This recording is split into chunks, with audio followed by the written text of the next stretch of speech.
இயேசுவாக யெகோவா தேவன் கன்னியின் வயிற்றிலே பிறக்கின்ற பொழுது கபிரியேல் தூதன் பாருங்கள், மரியாள் இடத்திலே பேசுகிறார், யோசப் இடத்திலே சென்று பேசுகிறார், மெய்ப்பர்கள் இடத்திலே சென்று பேசுகிறார், சாஸ்திரிகள் அந்த 3 சாஸ்திரிகளுடைய மத்தியில் சென்று அவர் அங்கே கபிரியேல் தூதன் பேசுகிறார்.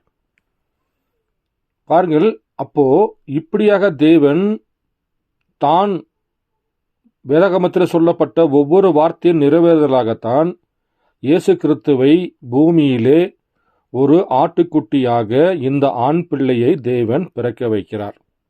அப்போ இந்த யெகோவா தேவன் இயேசு கிறிஸ்துவாக இருக்கின்ற பொழுது 30 ஆண்டுகள் வரைக்கும் பாருங்கள், உலக ஜனங்கள் இவர்தான் போதகர் என்றும், அல்லது இவர்தான் தீர்க்கதரிசி என்றும், அல்லது இவர்தான் மெசியாவென்றும், அல்லது இவர்தான் தேவனால் அனுப்பப்பட்ட குழந்தை என்றும் குமாரன் என்றும் ஒருவரும் அறிந்து கொள்ளாதபடிக்கு ஒரு எளிமையான ஒரு வாழ்க்கை வாழ்ந்தார். பிறகு யோவான் ஸ்நானகன் மூலியமாக ஞானஸ்தானம் உலகத்துக்கு அறிமுகப்படுத்துகின்ற பொழுது தேவன் 8ஆம் நாளிலே விருத்தசேதனம் செய்தார். யோவான் ஸ்நானகன் ஞானஸ்தானம் கொடுக்கின்ற பொழுது 30 வயதிலே பாருங்கள், அவர் அங்கே ஞானஸ்தானம் பெற்றுக்கொண்ட பிறகு புறாவானது அக்னி ஸ்தம்பத்தின் உடைய அடையாளமாக இயேசு கிறிஸ்துக்குள் இறங்குகின்ற பொழுது அவர் தேவனுடைய குமாரன் என்று வானத்தில் சத்தம் கேட்கின்ற பொழுது யோவான் ஸ்நானகன், ஓ இவர்தான் அவர் என்று அவன் அறிந்து கொள்கிறான். எதற்காக ஒரு ஆட்டுக்குட்டி அடிக்கப்பட வேண்டும்? ஏற்கனவே மிருகமாய் இருந்த ஆட்டுக்குட்டி அடிக்கப்பட்டு நியாயப்பிரமாணத்தின் காலத்திலே அவர்களுக்கு மன்னிப்பு கிடைக்கவில்லை. நியாயப்பிரமாணத்தின் பிரகாரம் அவர்களுக்கு தண்டனை தான் கிடைத்தது. ஆனால் ஆதாம் ஏவாள் மூலியமாக செய்யப்பட்ட அந்த பாவத்தின் நிமித்தமாக இரத்த சம்பந்தப்பட்ட பாவமாக இருப்பதனாலே இந்த ஆட்டுக்குட்டியாக ஆண் குழந்தையாக இயேசு கிறிஸ்து இரத்தம் சிந்த வேண்டியதாக இருக்கிறது. ஏனென்றால் ஏதேன் தோட்டத்திலே நடக்கப்பட்ட பாவம் இரத்த சம்பந்தப்பட்ட பாவம். அந்த இரத்த சம்பந்தப்பட்ட பாவம் இன சேர்க்கை இல்லாத பிள்ளைகளாலே செய்யப்பட்டது. தேவன் ஆதாமை சிருஷ்டிக்க பண்ணினார். ஆதாம்குள்ளிருந்து விலா எலும்பை எடுத்து ஏவாளை சிருஷ்டிக்க பண்ணினார். அங்கே ஒரு இனச்சேர்க்கை நடக்க பெறவே இல்லை. அப்போ இனச்சேர்க்கை இல்லாமல் பிறந்த சிருஷ்டிக்கப்பட்ட ஆதாம் ஏவாள் அன்றைக்கு செய்த இரத்த சம்பந்தப்பட்ட பாவத்தின் நிமித்தமாக இணை சேர்க்கையே இல்லாமல் ஒரு ஆண் குழந்தை தேவன் பூமியில பிறக்க வைத்து அந்த ஆதாம் ஏவாளுடைய பாவத்தின் நிமித்தமாக இரத்தம் சிந்த வேண்டியதாக இருக்கிறது. இதைத்தான் ஆபேல் முதலில் தன் தகப்பன் தாய் என்ன தவறு செய்தார் என்று அந்த தவறின் உடைய வெளிப்பாடை ஆபேல் பெற்றுக்கொண்டதனால தான் அவன் ஒரு ஆட்டை அன்றைக்கு இரத்தத்தை பலி செலுத்தினான். ஆனால் அது மிருகத்தின் இரத்தமாக இருந்தது. ஆனால் இன்றைக்கு அதே தேவன், ஆபிரகாமை சிருஷ்டிக்க பண்ண அதே தேவன் ஆதாம் ஏவாளுடைய பாவத்தின் நிமித்தமாக இரத்தம் சிந்தப்பட வேண்டும் என்று இருப்பதனாலே இன சேர்க்கை இல்லாமல் ஒரு ஆண் குழந்தை தேவன் பூமியிலே தானே குமாரனாக பூமியில பிறந்து ஆதாம் ஏவாள் செஞ்ச பாவத்துக்கு தேவன் தன் இரத்தத்தை கொடுக்கின்ற பொழுது அங்கே மீட்பு கிடைக்கிறது. அதற்காகத்தான் இயேசு கிறிஸ்து பூமிக்கு வந்தார். அப்படி வருகின்ற பொழுது தான் அவர் தீர்க்கதரிசியாக இருப்பார், அவர் போதகராக இருப்பார், அவர் மெசியாவாக இருப்பார் என்று, அவர் இம்மானுவேலாக இருப்பார் என்று வேதம் சொல்கிறது. அப்போ அவர் மெசியாவாக இருப்பார் என்றால் குருடனை பார்க்க வைக்க வேண்டும், முடவனை நடக்க வைக்க வேண்டும், மரித்தோரை உயிர்ப்பிக்க வேண்டும், இயற்கைக்கு அப்பாற்பட்ட காரியங்களை அவர் அங்கு செய்ய வேண்டும். இது தாங்க முதல் ஆண் பிள்ளையாக மோசே தேவன் பிறக்க வைக்கின்ற பொழுது இஸ்ரவேல் ஜனங்கள் மத்தியிலே தேவன் அப்படிப்பட்ட இயற்கைக்கு மேம்பட்ட அடையாளங்களை செலுத்தி நான் கர்த்தர் என்பதை உலக ஜனங்களுக்கும் எகிப்திய மக்களுக்கும் 12 கோத்திரங்களுக்கும் கர்த்தர் நான் தான் தேவன் என்று வெளிப்படுத்தி காண்பித்து அவர்களை அழைத்து கொண்டு வந்தார்.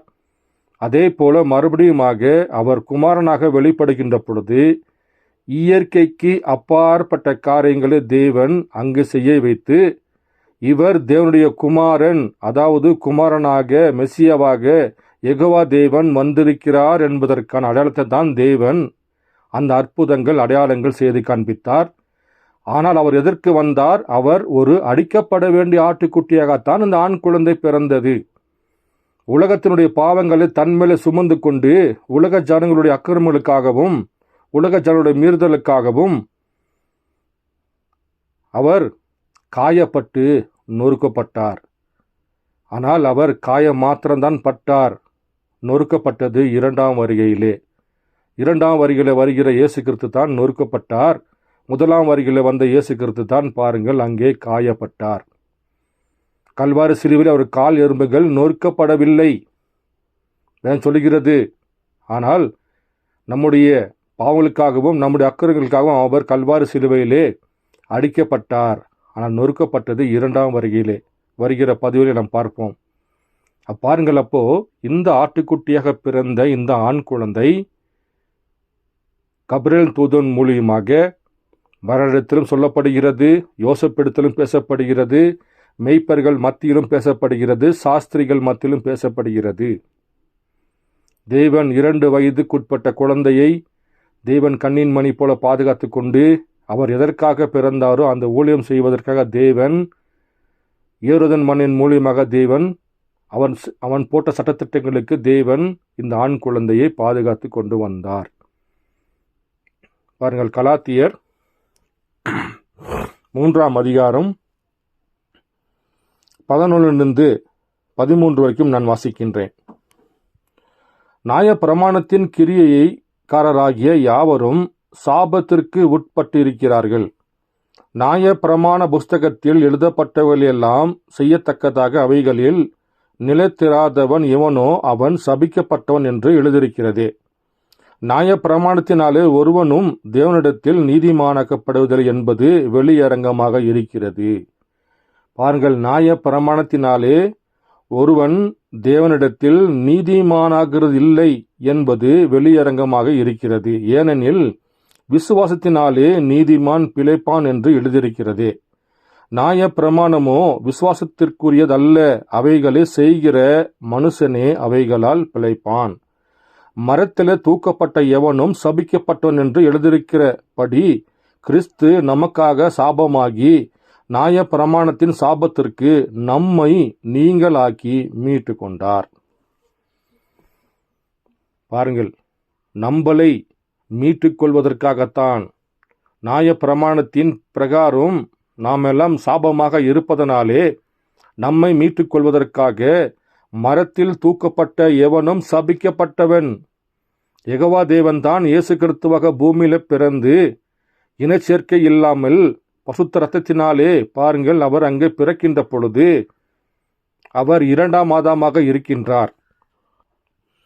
1ஆம் ஆதாம் செய்த தவறை, அந்த தவறுக்காக 2ஆம் ஆதாம் பூமிக்கிலே தன்னை வெளிப்படுத்தி 1ஆம் ஆதாம் செய்த பாவத்துக்கு தேவன் தன் ஜீவனை கொடுத்து தன்னுடைய ரத்தத்தை கொடுத்து பாருங்கள் நியாயப்பிரமாணத்தின் நிமித்தமாக சாபத்தை நம்மிடத்திலிருந்து தேவன் நீக்கி போடுகிறார்.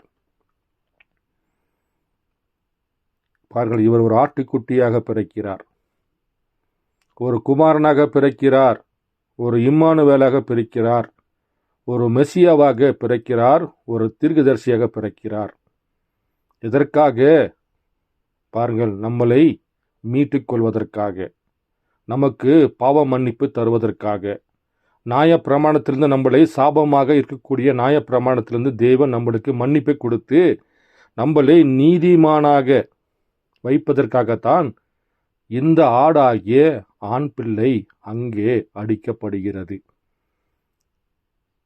பாருங்கள், அப்படி அவர் தன்னுடைய வார்த்தையை நிறைவேற்றுவதற்காக பூமியிலே ஆதியாமத்திலிருந்து மல்கியா வரைக்கும் சொல்லப்பட்ட காரியத்தை நிறைவேற்றுவதற்காக வந்திருந்தார். ஆனால் இந்த உலக ஜனங்கள் அவரை கண்டு கொள்ள முடியவில்லை. பாருங்கள், ஒரு வேத பகுதி வாசிக்கிறேன். சகரியா 9வது அதிகாரம் 9வது வசனத்தை நான் வாசிக்கிறேன்.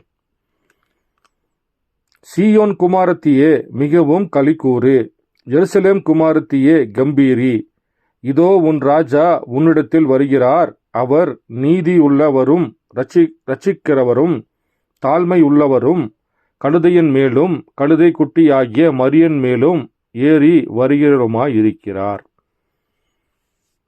பாருங்கள், இஸ்ரவேலுடைய ராஜா எப்படி வருவார்?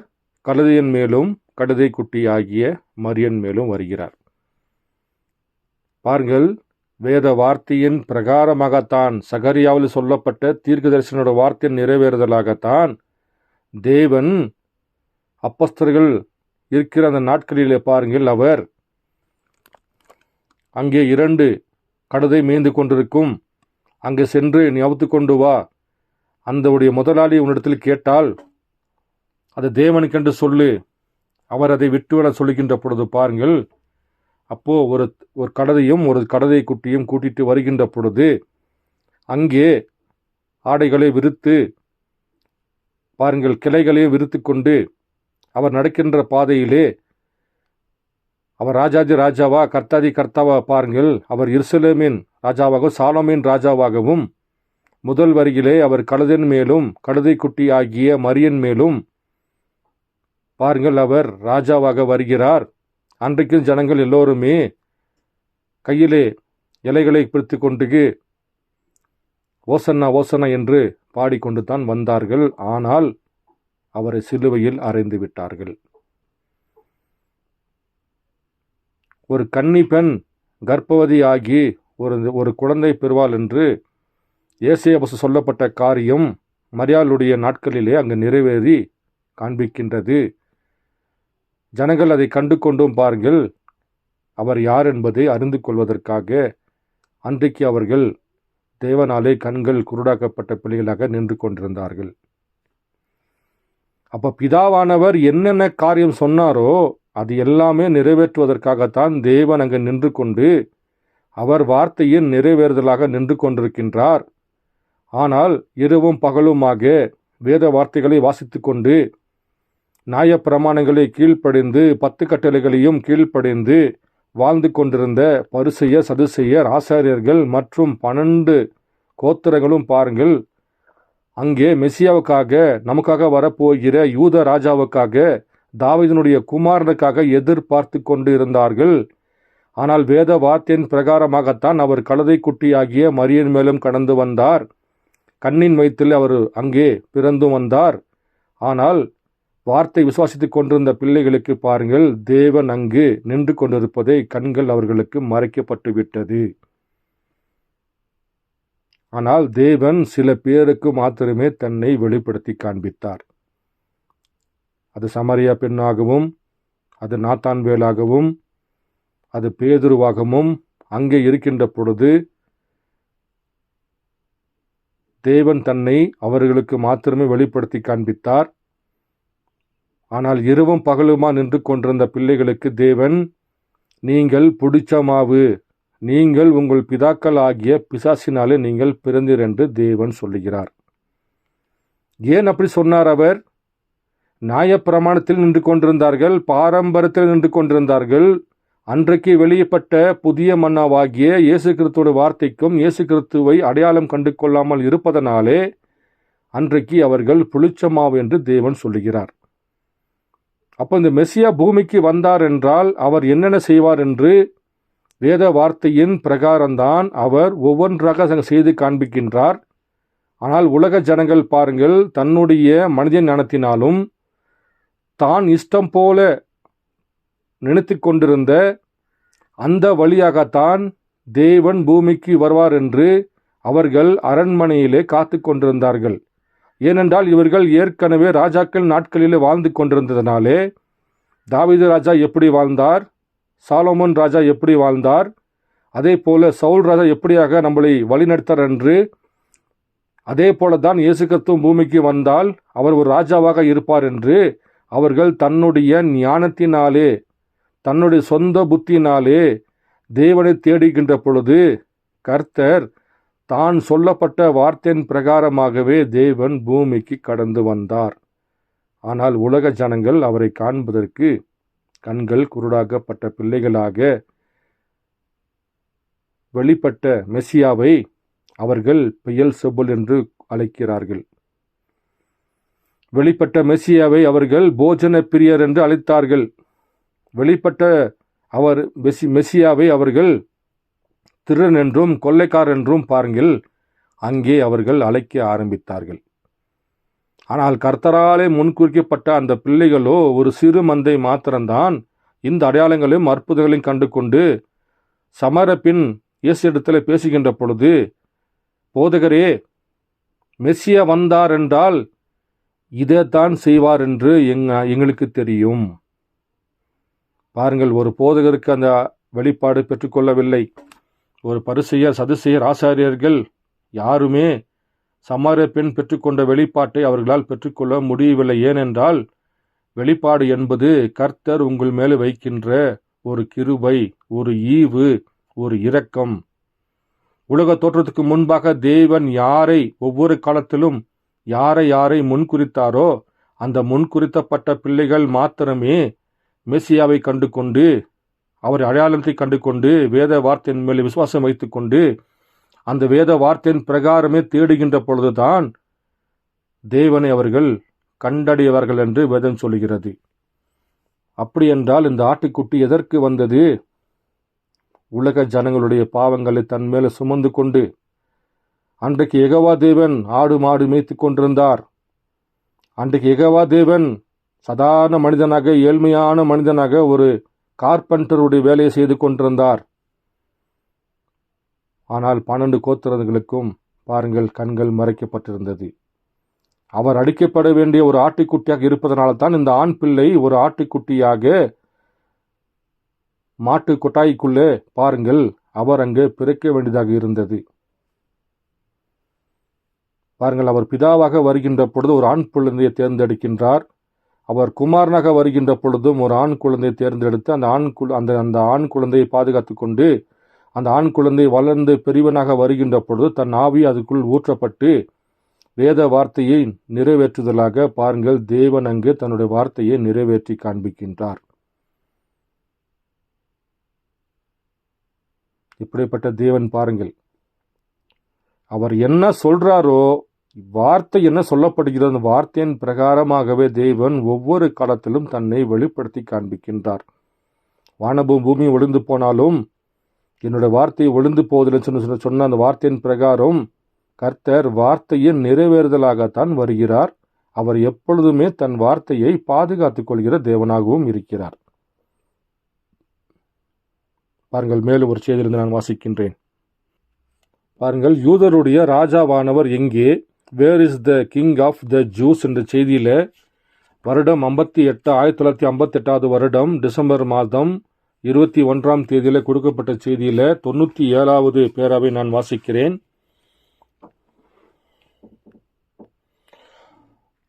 நான் உங்களுக்கு 96லிருந்து நான் வாசிக்கின்றேன். இந்த ஜனங்கள் இந்த குழந்தையை தொழுது கொள்ள வேண்டும் என்று இந்த சொப்பனத்தினால் அவர்கள் போக வேண்டியதாக இருந்தது. அவர்கள் ஐஸ்வர்யமுள்ள மனுஷராக இருந்தனர். எனவே அவர்கள் சேகரித்த தங்களுடைய ஐஸ்வர்யங்களான தூபவர்க்கம், பொன், வெள்ளைப்போளம் போன்றவைகளை பொக்கிஷங்களாக எடுத்துக்கொண்டனர். பின்னர் மூவரும் ஒரு சாட்சியாக புறப்பட்டு சென்றனர். அவர்கள் தங்களுடைய ஒட்டகங்களின் மேல் சேனையை கட்டி அவைகளை எடுத்துக்கொண்டு அந்த நட்சத்திரத்தை பின்தொடர்ந்து சென்றனர்.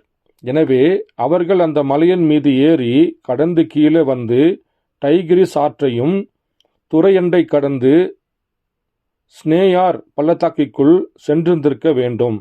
நட்சத்திரமோ அவர்களை எருசலேமுக்கு வழிநடத்தி கொண்டிருந்தது. எருசலேமோ எப்பொழுதுமே உலகத்தின் மார்க்க ரீதியான அரியணையாகவே இருந்து வருகிறது. ஏனென்றால் மகத்தான ராஜா அங்கே ஜீவித்தார். அது அந்த நகரத்தில் அங்குதான் ஆபிரகாம் ராஜாக்களை முறியடித்து வருகையில் ஒரு ராஜாவை சந்தித்த இடமாய் இருந்தது. அவருடைய பெயர் மெல்கிசேதேக் என்பதாய் இருந்தது. அவருக்கு தகப்பனும் கிடையாது, தாயும் கிடையாது. நாட்களின் துவக்கமும் ஜீவனின் முடிவு இல்லாதவராய் இருக்கின்றார். கோத்திரப்பிதா ஆபிரகாம் முதலாய் இவருக்கு 10 தசமபாக செலுத்தினான். தகப்பனும் இல்லை, தாயும் இல்லை. அவருக்கு காலத்தின் துவக்கமும் இல்லை, அவருக்கு முடிவின் நேரம் இல்லை. அந்த மகத்தான ராஜா சாலோமிற்கு வந்தார். அது எருசலேமாக இருந்தது. பாருங்கள், ஆபிரகாம் இடத்திலே ஏலோயுமாக வெளிப்பட்ட மெல்கிசேதேக் என்னக்கூடிய நாமத்தில் ஆபிரகாம் இடத்துல வெளிப்பட்ட அதே தேவன்தான் எருசலேமுக்கு அவர் ராஜாவாக இயேசுவாக பூமியில வெளிப்படுகின்ற பொழுது இந்த 3 சாஸ்திரிகள் பாருங்கள், அவருக்கு வெள்ளை போலத்தையும் பொன்னையும் தூபவர்த்தியும் கொண்டு செல்கின்ற பொழுது அவர் இஸ்ரவேலின் ராஜாவாக அங்கே 2 வயது பிள்ளையாக நின்று கொண்டிருந்தார். பாருங்கள், ஒரு ராஜாவை அபிஷேகம் பண்ணக்கூடிய பொருள்தான் வெள்ளை போலம், பொன், தூபவர்க்கம். இதை ஏற்கனவே ஆபிரகாம் நாட்களிலே பாருங்கள் மெல்கிசேதேக் ராஜாவுக்காக அங்கே செய்யப்பட்டது. அதே போல பாருங்கள், இந்த 2 வயதாய் இருக்கக்கூடிய இயேசு கிறிஸ்துவுக்காக 2 ஆண்டுகளாக வழி நடத்தப்பட்டு வந்த இந்த 3 சாஸ்திரிகள் வெள்ளை போலத்தையும் பொன்னையும் தூபவர்த்தியும் கொண்டு போய் 2 வயதாக நின்று கொண்டிருந்த சாலோமின் ராஜாவிற்காக பாருங்கள் அங்கே தூபவர்த்தகத்தை காட்டுகிறார்கள். பாருங்கள், தேவன் தன்னுடைய வார்த்தையை பாதுகாத்துக் கொள்கிறார். அவர் எப்படி சொன்னாரோ அவர் அப்படிதான் வந்திருக்கின்றார். பாருங்கள், நான் வேதத்திலிருந்து கொஞ்சம் வாசிக்கின்றேன். மத்தேயு 2ஆம் அதிகாரம் 1-5 வரைக்கும் நான் வாசிக்கிறேன்.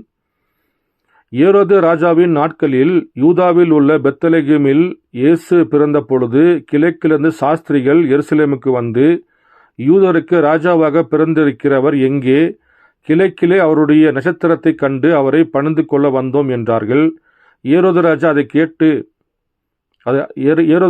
அதை கேட்ட பொழுது அவனும் அவனோடும் கூட எருசலேம் நகரத்தார் அனைவரும் கலங்கினார்கள்.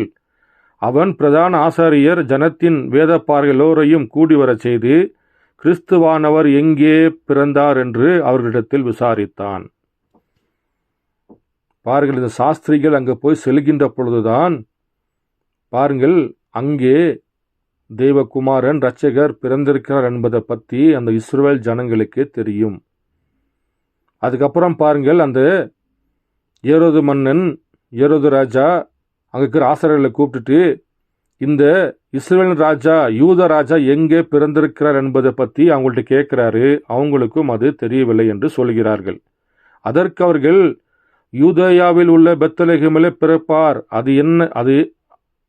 அது என்னென்றால் யூதேயா தேசத்தில் உள்ள பெத்லகேமே, யூதாவின் பிரபுக்களில் நீ சிறியதல்ல, என் ஜனமாகிய இஸ்ரவேலை ஆளும் பிரபு உன்னிடத்திலிருந்து புறப்படுவார் என்று தீர்க்கதரிசியினால் எழுதப்பட்டிருக்கிறது என்றார்கள். அப்பொழுது ஏரோது சாஸ்திரிகளை இரகசியமாக அழைத்து நட்சத்திரம் காணப்பட்ட காலத்தை குறித்து அவர்களிடத்தில் திட்டமாய் விசாரித்து, நீங்கள் போய் பிள்ளையை குறித்து திட்டமாய் விசாரியுங்கள், நீங்கள் அதை கண்ட பின்பு நானும் வந்து அதை பணிந்து கொள்ளும்படி எனக்கு அறிவியுங்கள் என்று சொல்லி அவர்களை பெத்லகேமுக்கு அனுப்பினான்.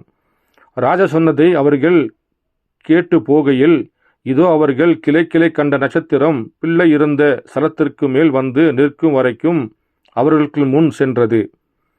அவர்கள் அந்த நட்சத்திரத்தை கண்டபோது மிகுந்த ஆனந்த சந்தோஷமாய் அடைந்தார்கள்.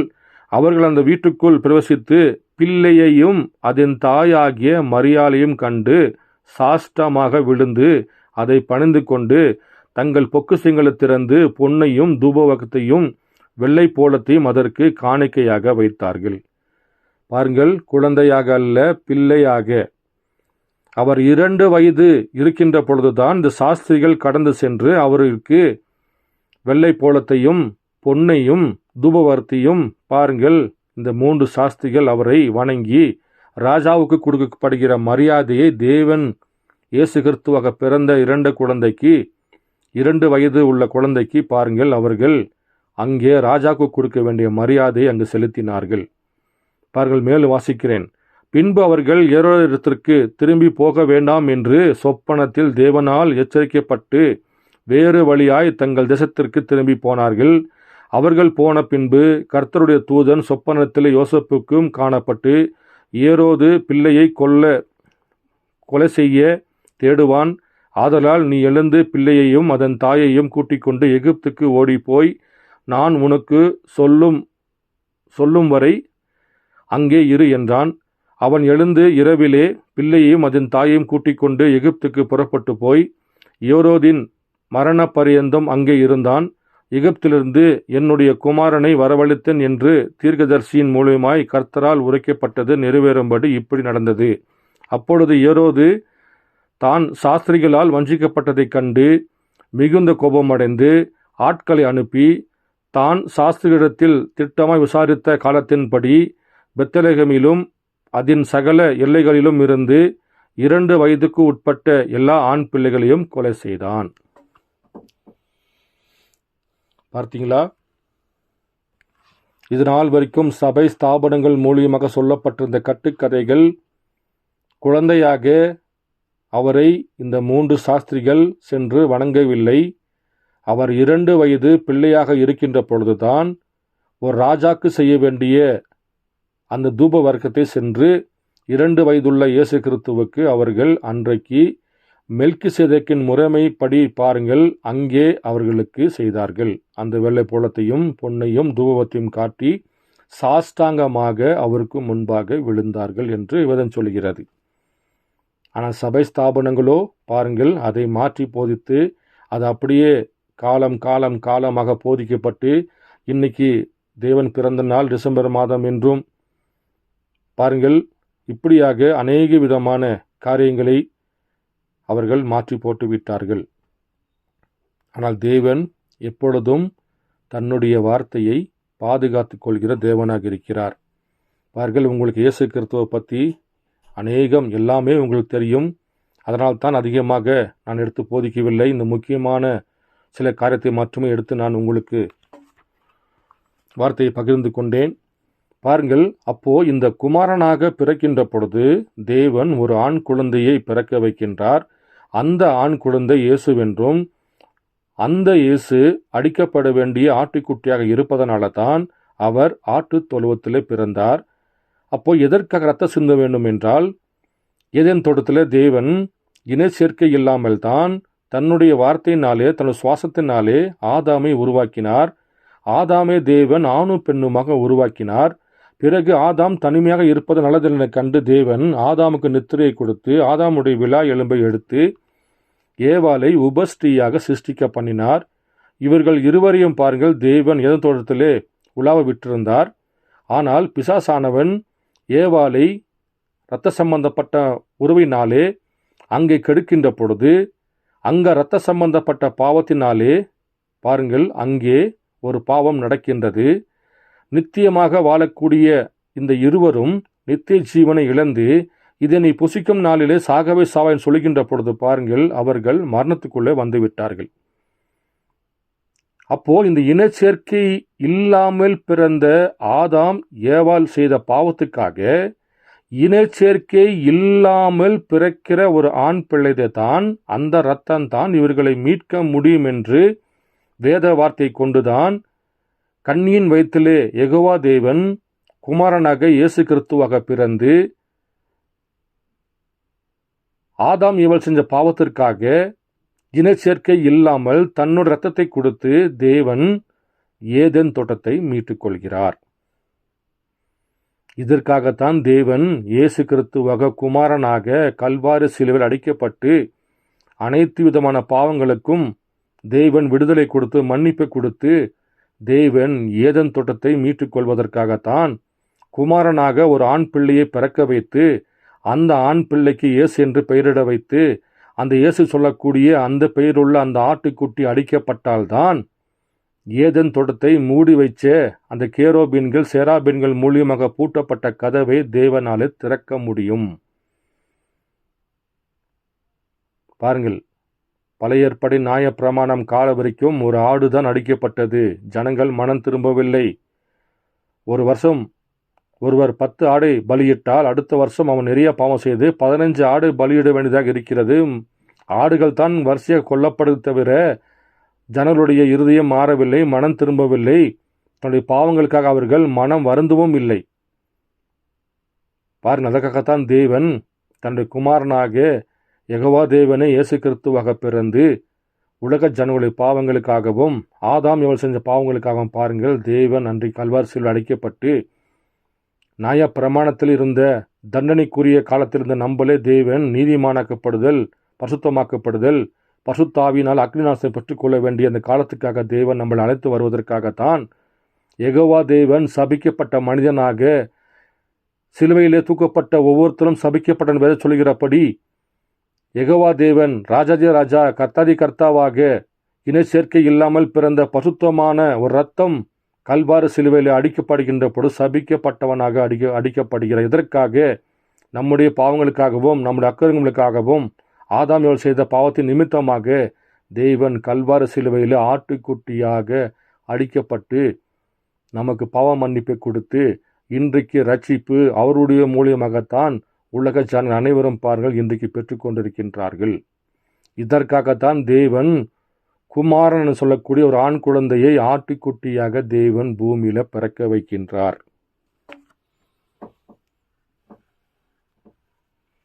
கர்த்தருடைய நாமம் பரிசுத்தமாக்கப்படுவதாக. அன்பு சகோதர சகோதரிகளே, இயேசு கிறிஸ்துவை பற்றி உங்களுக்கு எல்லாமே தெரியும். ஆனால் அவர் பிறந்தது ஆட்டுக்குட்டியாக இருப்பதனாலே அவர் மாட்டுத் தொழுவத்தில் அவர் பிறக்க வேண்டியதாக இருக்கிறது. அவர் அடிக்கப்பட வேண்டியமாக இருப்பதனால தான், அவர் ஆட்டுக்குட்டியாக இருப்பதனால தான் அவர் ஏப்ரல் மாதத்தில் 6ஆம் தேதி அங்கு பிறக்கின்றார்.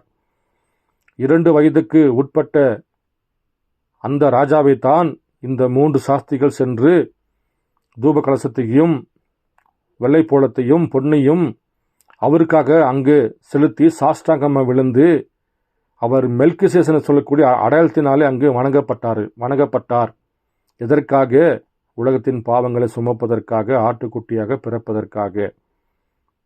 பாருங்கள், இப்படிப்பட்ட தேவன் இந்த கடைசி நாட்களிலே தேவன் தாமே அவருடைய வார்த்தைக்கு வரும்படியாக தேவன் நம்மளை அழைக்கின்றார். ஏனென்றால் அவர் எப்பொழுதுமே தன் வார்த்தையாகவே தேவன் வெளிப்படுகிற தேவனாக இருக்கிறார். தன் வார்த்தையை பாதுகாத்துக் கொள்கிற தேவனாக இருக்கிறார். இப்படியாக வந்த நான் குழந்தை யூதனுக்காக வரப்பட்டது. முதல் வருகை யூதனுக்காக வருகின்ற பொழுது தேவன் சமாரியத்தில் பேசினார். அவர் மரித்து நான் மேலே சென்றால்தான் வேறொரு தேற்றரவாளனை, அதாவது வேற ஒரு ஆண் பிள்ளையை நான் எங்கே பிறக்க வைப்பேன்? புறஜாதிக்கு பிறக்க வைப்பேன். பாருங்கள், ஒரு வசனத்தை வாசிக்கிறேன். ரோமர் 15வது அதிகாரம் 10வது வசனத்து முதல் 12 வரைக்கும் வாசிக்கிறேன். மேலும் புறஜாதிகளே அவருடைய ஜனங்களோடு கூட களி கூறுங்கள் என்றார். மேலும் புறஜாதிகளே எல்லோரும் கர்த்தரை துதியுங்கள், ஜனங்களே எல்லோரும் அவரை புகழுங்கள் என்றும் சொல்கிறார். மேலும் ஈசாயின் வேரும் புறஜாதியாரை ஆளும்படிக்கு எழும்புகிறவருமான ஒருவர் தோன்றுவார், அவரிடத்தில் புறஜாதியார் நம்பிக்கை வைப்பார்கள் என்று ஏசாயா சொல்லுகிறான். பாருங்கள், மேலும் புறஜாதிகளே எல்லோரும் கர்த்தரை துதியுங்கள், ஜனங்களே எல்லோரும் அவரை புகழுங்கள் என்றும் சொல்லுகிறார். மேலும் ஈசாயின் வேரும் புறஜாதியாரை ஆளும்படிக்கு எழும்புகிறவருமான ஒருவர் தோன்றுவார், அவரிடத்தில் புறஜாதியார்கள் நம்பிக்கை வைப்பார்கள் என்று ஏசாயா சொல்லுகிறான். பாருங்கள், மறுபடியுமாக புறஜாதிக்கு ஈசாயின் வேரிலிருந்து, தாவீதினுடைய வம்சத்திலிருந்து மறுபடியும் பாருங்கள், புறஜாதிக்கென்று ஒருவர் தோன்றுவார். இயேசு கிறிஸ்து வந்தது யூதனுக்கு தான் வந்தார், புறஜாதிக்கு வரவில்லை. வேதவசனங்களை நீங்கள் ஆராய்ந்து பாருங்கள். அந்த புறஜாதி பெண்ணு போய் கேட்கிற, ஆண்டவரே, பிள்ளைகளுடைய அப்பத்தை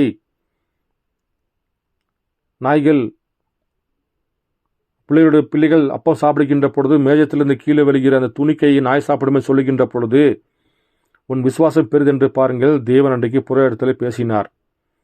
ஆனால் முதல் வருகை என்பது பாருங்கள் புறஜாதிக்கு அல்ல, தேவன் யூதனுக்கும் சமாரியனுக்கும் தான் வந்தார்.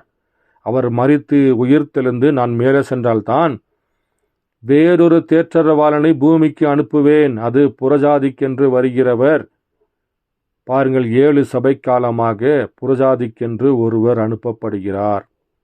அப்படி அனுப்பப்படுகின்ற பொழுது பாருங்கள், மறுபடியுமாக ஒரு ஆண் குழந்தை.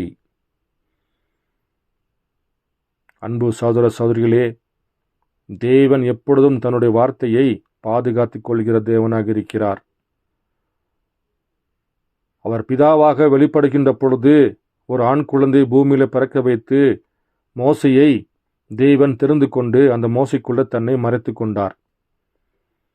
இயேசு கிறிஸ்துவாக வெளிப்படுகின்ற பொழுதும் பாருங்கள், 30 ஆண்டுகளாக சாதாரண மனிதனாக இருந்தால், ஆனால் ஞானஸ்நானம் பெற்ற பிறகு அந்த 3 ஆண்டுகள் பாருங்கள், பசுத்தாய் அவருக்குள் இருந்து வேத வார்த்தைகளை நிறைவேற்றி காமித்தார். அது 2வது ஆண் பிள்ளையாகிய குமாரனுக்காக வெளிப்பட வேண்டியதாக இருக்கிறது.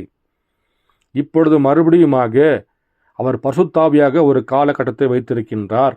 அந்த பசுத்தாவியாக காலகட்டத்துக்கு அவர் வருகின்ற பொழுது மறுபடியுமாக தேவன் ஒரு ஆண் குழந்தையை பூமியில பிறக்க வைத்து அந்த ஆண் குழந்தையின் மூலியமாக தேவன் தன்னை வெளிப்படுத்தி காண்பிக்கின்றார்.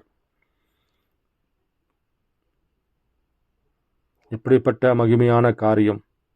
அன்பு சகோதர சகோதரிகளே, கர்த்தர் உங்களோடு இருப்பாராக. வேத வார்த்தைகளை ஆராய்ந்து பாருங்கள், அதில் தான் உங்களுக்கு நித்திய ஜீவன் உண்டு. அது மாத்திரமில்லை, தேவன் சொன்ன வார்த்தை, உலகம் என்னை காணாது, நீங்களும் என்னை காண்பீர் என்று சொல்லப்பட்ட அந்த வார்த்தையை நீங்கள் உங்கள் இதயத்துக்குள்ளே வைத்துக் கொள்ளுங்கள். இன்றைக்கு எந்த சபை ஸ்தாபனங்களும் வார்த்தையை போதிக்காது. கர்த்தரால் அனுமதிக்கப்பட்ட பிள்ளைகள் மூலியமாகவே தேவன் தன் ரகசியங்களை வெளிப்படுத்தி அவர்களுக்கு தன்னை வெளிப்படுத்துகிற தேவனாக இருக்கிறார். இது தனிப்பட்ட நபராகத்தான் தேவன் ஒவ்வொருவரையும், பேதுருவை போல தனிப்பட்ட நபராகத்தான் தேவன் மனவாட்டியாக தன்னை சேர்த்துக் கொள்கிறார். இந்த கடைசி நாட்களில் பாருங்கள், உலகத்திலே நமக்கு ஒரு பொருள் முக்கியம்தான், வேலை முக்கியம்தான், சாப்பாடு முக்கியம்தான், அல்லது ஒரு வீடு முக்கியம்தான். எல்லாமே நம்ம தேவையெல்லாம் இந்த உலகத்தில் வாழ்வதற்கு ஒரு தேவைகள் முக்கியம்தான். ஆனால் அது எல்லாமே ஒரு காலத்தில் அழிந்து போய்விடும். நீங்கள் பணம் வைப்பீர் என்றால், நகை சேர்ப்பீர் என்றால், அதில் பூச்சி பூர்த்து பாருங்கள், அதெல்லாம் பூமியில் அழிந்து போய்விடும் என்று வேதம் சொல்கிறது. அழியாத ஒரு வாழ்க்கையாகிய நித்திய ஜீவனை பெற்றுக்கொள்வதற்காகத்தான் தேவன் சொல்கிறார், என் வேத வசனங்களை நீங்கள் ஆராய்ந்து பாருங்கள், அதில் நித்திய ஜீவன் என்று தேவன் சொல்கிறார். பாருங்கள், நாம் எப்படிப்பட்ட பெரிய ஒரு படிப்பு படித்திருந்தாலும், இல்லை பெரிய உத்தியோகத்தில் இருந்தாலும், அல்லது பெரிய விதமான உலகத்தை நாம் ஆயத்தப்படுத்தி கொண்டிருந்தாலும், நம்முடைய ஜீவன் நஷ்டமானால் நம்மளுக்கு என்ன பிரயோஜனம்? உலகத்தையே நீங்கள் ஆயத்தப்படுத்தி கொண்டிருந்து உங்கள் ஜீவன் நஷ்டப்படுத்தி கொண்டால் உங்களுக்கு என்ன லாபம் என்று வேதம் கேட்கிறது. அப்படியாக இருக்கின்ற இந்த வேளையிலே வேத வார்த்தைகளை ஆராய்ந்து பாருங்கள். தேவன் வார்த்தையாகவே இருக்கிறார். தேவன் தான் சொல்லப்பட்ட வார்த்தையை நிறைவேற்றுவதாக இருக்கிறார். தேவன் ஒவ்வொரு காலத்திலும் தன் வார்த்தையை பாதுகாத்துக் கொள்கிற தேவனாக இருக்கிறார். அப்படி என்றால் தேவன் தன்னுடைய கிரியைகளை பூமியில் செய்வதற்கு தேவன் 3 கட்டங்களாக பிரித்து கொண்டார். ஒன்று, பிதாவுக்காக ஒரு காலம், அதிலே ஆண் குழந்தையாக மோசையை பிறக்க வைக்கின்றார். குமாரனாக வருவதற்கு ஒரு காலம், அதிலே தேவன் இயேசு கிறிஸ்து ஒரு ஆண் குழந்தையாக பிறக்க வைக்கின்றார். மறுபடியும் தேவன் புறதிக்குள்ளே வருகின்ற பொழுது, பசுத்தாவியாக வருகின்ற பொழுது ஒரு ஆண் குழந்தையை பிறக்க வைக்கின்றார். அப்படி பிறக்க வைக்கிற ஆண் குழந்தை தான் வெளிப்படுதல் புஸ்தகம் 12ஆம் அதிகாரம் சொல்லப்பட்ட அந்த ஆண் குழந்தையாக இருக்கிறது. அடுத்த பதிவிலே நாம் அந்த ஆண் குழந்தையாகிய வெளிப்படுத்தல் 12ஆம் அதிகாரத்தில் சபை கொடுக்கப்பட்ட ஆண் குழந்தையை நாம் பார்ப்போம். பாருங்கள், தேவன் உங்களோடு இருப்பாராக.